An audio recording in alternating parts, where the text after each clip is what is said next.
verront le décret qui permet au Premier ministre de prendre tous ses pouvoirs. Certaines prérogatives. C'est un décret qu'on lui donne. Si on sort ce décret-là, ce débat ne sera plus posé. Maintenant, il y a un danger de tout centraliser. C'est l'échec. Il tout centralise sur sa personne. Il y a un surcharge clair de travail, surcharge mentale, surcharge physique. On prie pour qu'il soit en bonne santé. On prie qu'il se réveille à temps. Pourquoi? Parce qu'il porte le projet. Il veut montrer aux gens qu'il peut. Moi, si mon enfant veut me montrer coûte que coûte qu'il peut, je lui demanderai de faire comme ça. Moi, il n'y a pas de pression. Vas-y, mollo et on verra.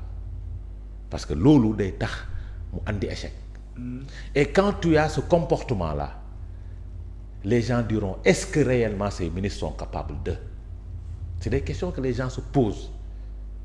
Est-ce que les ministres, on a confiance à ces personnes qu'on a nommées à ces responsabilités?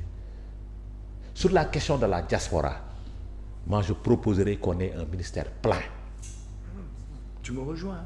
Oui, qu'on ait un ministère plein. Dans la mesure où la diaspora est devenue un département. Ils ont des députés qui viennent à l'Assemblée nationale. Ils doivent avoir leur ministère plein.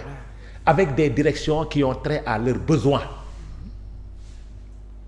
Ça doit avoir lieu. Je préfère ça que de centraliser tout au niveau de la primature. Bien sûr.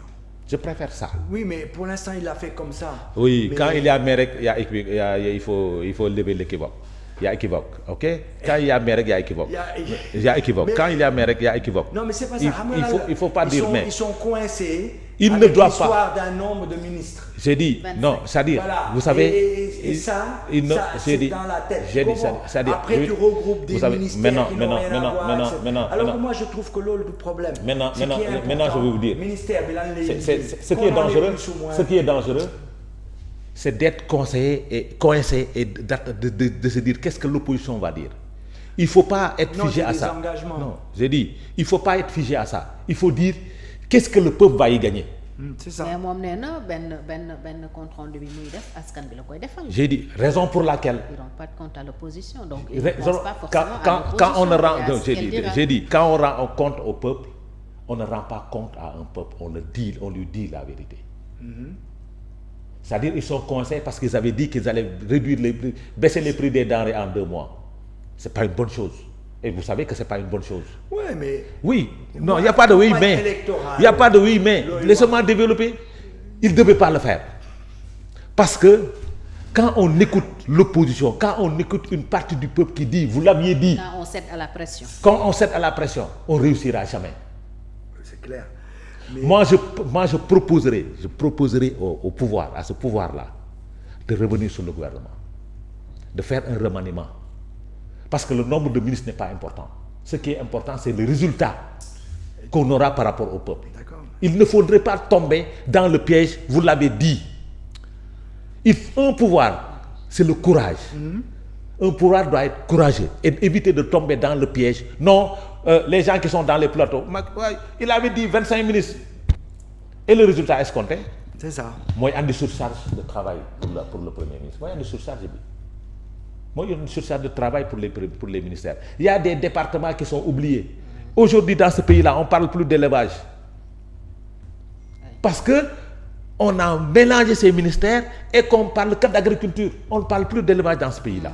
On ne parle pas plus de ces questions-là. Donc, ce spectre dans la tête qui dit, on l'avait dit, il avait dit. Moi, nous calculons ça, ils ont mis 5 ministres et 5 secrétaires d'État. 25 ministres et 5 secrétaires d'État. Quand même, ça. La question du logement, c'est quelque chose de très sérieux. Qu'on en fait un secrétaire d'État, le secrétaire d'État n'a qu'un simple cabinet. Il n'a même pas de direction dédiée. C'est un simple cabinet de 7 personnes. Mais ils viennent à la réunion du conseil. Ils s'assoient, mais ils n'ont pas de dossier. Leur rôle, c'est de suppléer le ministre quand il est absent. Parce que moi, j'ai été dans un cabinet d'un secrétaire d'État. Je sais comment ça fonctionne. C'est un manque de courage. C'est-à-dire, certaines questions, il faut avoir des ministères forts. La question de l'alphabétisation, c'est une très bonne chose, de qu'on mette les langues nationales. Mais on n'a pas une direction dédiée, on a une simple direction nationale dédiée à ça. Il faut tendre vers une agence chargée de l'alphabétisation. Parce que si nous voulons mettre nos langues nationales au niveau du curricula, Il faut être courageux et prendre en charge cette question-là. Et ne pas se figer dire on avait dit ça. Ça, c'est derrière nous. Les promesses électorales n'engagent que ceux qui y croient. D'accord. Les promesses. Mais ce que je voulais te dire quand même, par exemple, ce qui manque fondamentalement, on demande par exemple à la diaspora de venir investir. Et on leur dit, venez investir au Sénégal, c'est tout. L'ambassade l'ambassade ne va pas t'expliquer ce que c'est le Sénégal. L'ambassade a pour rôle d'essayer de gagner des gens et des étrangers et tout ça. Mais il faut créer des cadres pour ramener, on explique à la diaspora. Bon, mais aujourd'hui 100 000 euros que j'ai mis de côté. Bon, j'ai bientôt fini, je vais retrouver ma retraite. Mais j'ai pu économiser 100 000 euros. C'est pas rien, 100 000 euros. 100 000 euros, je peux faire quelque chose. Je peux venir acheter 2 hectares si tu veux que j'intervienne dans l'agriculture. Je peux acheter 2 hectares, 4 hectares, tu vois, et je peux faire de la tomate, je peux faire du piment, je peux faire de la salade, je peux faire des pommes de terre, je peux faire tout ce qu'on veut. Je peux faire des fruits, etc. C'est rentable pour moi, DEFCO. Il faut un investissement. Il faut que je sache, est-ce qu'il faut amener puits, soit amener puits, donc amener un or. Pourquoi? Parce qu'il y a des pompes qu'on peut utiliser. En plus, il y a le solaire, parce que doit avoir électricité. Donc, avec les pompes solaires, je suis capable. Mais nous, nous pouvons irriguer. Bon, si je comme je ne serai pas là-bas tout le temps, je vais utiliser la population locale, je vais les payer par mois. Quand tu payes un paysan 70 000, 80 000, voire 100 000 par mois, mais il est content, parce qu'avec ça, il vit bien. Donc, le gars, il n'est plus cultivateur, il devient un ouvrier agricole. Mais est-ce qu'il est préparé à être ouvrier agricole? Non. Est-ce qu'il comprend ce que tu veux lui faire faire? Non. Quand tu vas lui expliquer comment on met en route la motopompe, comment on met en route l'asservissement de la pompe, comment on met en route les trucs. Non, tu vas le voir avec son truc mouillé arrosé. Alors que c'est pas ça. Le rôle du gars, c'est autre chose. Donc, il faut le former. Donc, le gars de la diaspora qui vient même, c'est 100 000 euros. N'a que le communé investir, n'a que le monde préparer l'avenir pour que son investissement quoi. Parce qu'on peut gagner de l'argent avec ça. Hein. Si tu as 4 hectares, 6 hectares et que tu gères bien, tu peux gagner beaucoup d'argent à la fin de l'année en termes de volume. Mais seulement, il faut que nous expliquions où sont ces structures-là. Il n'y en a pas. Quand on dit on forme les gens aujourd'hui, tout le monde dit ouais, les jeunes ne sont pas formés, à une formation boubar. Regarde qui forme. Si vous avez une formation, vous avez une fay. Faut vous avez une formation, vous avez fay. Si vous avez une formation des structures qui sont alimentées, les structures sont alimentées par de l'argent extérieur.